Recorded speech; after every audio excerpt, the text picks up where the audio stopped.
pistacchio che ci sta pure bene, e dopodiché al pistacchio da mettere una bella scorzetta d'arancia. Che bontà, che sapori straordinari! Zucchero a velo non può mancare perché il cannolo è zucchero a velo.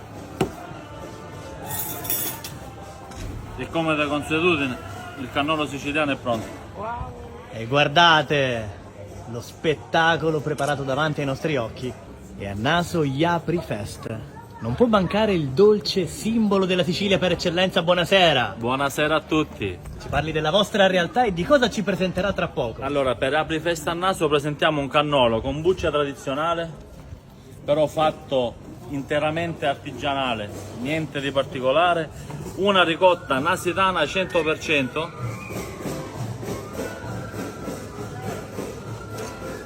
c'è anche la variante con crema pasticcera, la vera crema pasticcera, rosso d'uovo, amido di grano.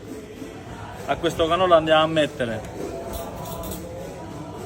delle scagliette di cioccolato fondente per chi lo gradisce, oppure andiamo a mettere anche del pistacchio che ci sta pure bene, e dopodiché al pistacchio da mettere una bella scorzetta d'arancia. Che bontà, che sapori straordinari! Zucchero a velo non può mancare perché il cannolo è zucchero a velo. E come da consuetudine il cannolo siciliano è pronto. E guardate lo spettacolo preparato davanti ai nostri occhi. Prego. In occasione di un grande evento, assessore, ripetiamo quale?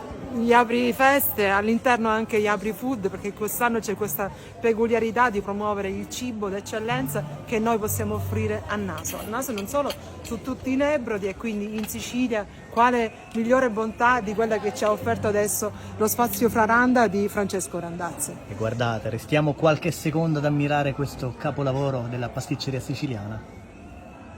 E vi aspettiamo a naso per gustarlo di persona. Quale invito facciamo? Vi aspettiamo a naso non solo cannoli, non solo food, ma tantissima arte, sia pittorica che artistica, artisti che cantano, e gioia, musica, colori. Vi aspettiamo sempre solo e soltanto a naso.